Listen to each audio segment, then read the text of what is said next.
All right. So next on the list, we've got the South Carolina Gamecocks in year two of Shane Beamer. Last year, the Fighting Beamers went 7-6 with the win over North Carolina in the Duke Mayo Bowl. You remember, if you haven't been tuning into them, you're seeing a Coach Beamer just getting poured in a Mayo bath from the win over North Carolina, which, by the way, is gross and also amazing at the same time. So I think it's a great advertisement for Duke's Mayo for sure. One of the best bowls out there. They're a very interesting team. I think in year one they performed a lot better than maybe what people were expecting them, and so now you go into year two, saying, are they going to keep building on that, or are they going to keep drop down a little bit, or what does it look like for success in year two when you exceed expectations like they did in the win column? This team was picked to maybe be a 4-win team, and then you win 6, and then you go bowling, and then you win the bowl game. It's an interesting spot to put in. Athlon and Pick 6 and all these guys have them at like about 5, going about 500. So it's tough because they had a couple close games. They got big wins against Florida and Auburn, but they also barely squeaked by against Vanderbilt, who, as we'll talk about later, has a 20 plus SEC losing streak. So it's just kind of like, it's hard to know exactly what you're working with. And now you've got all these transfers coming in. I think really interesting to see how this recruiting class comes in. But this transfer recruiting class, obviously the big name out of this is Spencer Rattler because of the relationship that Beamer and him had.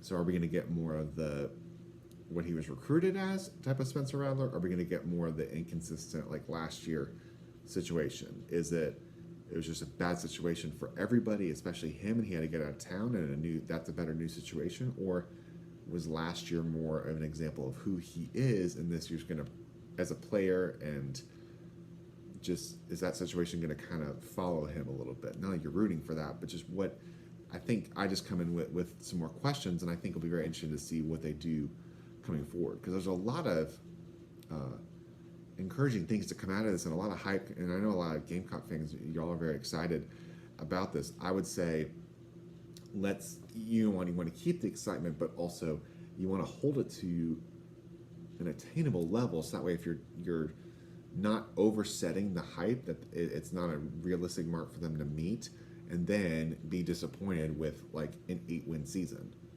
and even that I think would be fantastic, because playing the SEC is already hard, and then you get to play Georgia and Clemson every year, and oh, by the way, you play Texas A&M from the other side of the division as well. It's tough, and you want to keep building on that, because if this works with Rattler, then more of these transfer players, especially transfer quarterbacks, are just showing that what you can do and showing your stock into the next level is really big. So that's really key for me, is what does this look like, especially if things don't always go their way, like if things don't go the right way from the start. If they go on the road at Arkansas week 2, get the win that people aren't expecting as much, go home, even beat Georgia, but if just put up a good fight, it's a whole different ball game versus like you're not super in it at Arkansas, you get blown out at home with Georgia, and then you're looking at 1-2, just trying to get to above 500 before you start the rest of the SEC play, and trying to fight again for that bowl eligibility. It's just a different type of feel, and I'm very curious to see once pads, and helmets start hitting each other, and you're having to go on the road, and you have to face a tough Georgia team. Like, what does this team kind of look like? Because there are a few transfers and different pieces. They were 7th in the country in pass defense, which is amazing. And, guys like Cam Smith, who's really good. But then they were 94th in stopping the run. So, I mean, it's like, was the pass better? And so people ran the ball, or they were just weaker on the line? And so they just ran the ball, and they just didn't throw it as much because you could beat them on the run until you're like, basically make us stop us. I think that's the thing with this is the lines of scrimmage is very curious, because they've got pieces. They've got Josh Vann. They've got, Jaheim Bell. They've got Christian Beal Smith. is the Wake Forest transfer. He's good. Marshawn Lloyd is a name to watch. He was a top-ranked recruit towards ACL in 2020. Was just getting back up to speed last year. He can be a very dynamic player if he's given an opportunity and he can be healthy. So it's not that. They've got Austin Stogner, the tight end who also transferred from Oklahoma. You've got Juice Wells, James Madison. Like, they've got pieces transferring in.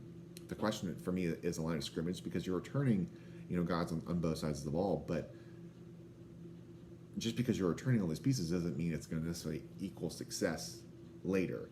You have to keep making these improvements, and I think especially offensive line, can they keep Rattler upright? Can they help establish this running game so it's not so much on him, and they can complement each other well? I think that just the big circle for me is this at Arkansas game, because they're going to be excited and pumped to play Georgia, but Arkansas is a very tough place to play, and how they play in that game will be a very interesting telltale sign. I'm not even saying they have to win it, but just it'll be very interesting to see how this goes. Can they build up momentum, or will they start to struggle a little bit from that? But obviously Rattler is the big piece of this, but got to watch for sure is Marshawn Lloyd, the running back, who I could very much easily see take over the starting job later in the season. So a lot of positive things for South Carolina, but very interesting to see how they go in year 2. Shane Beamer.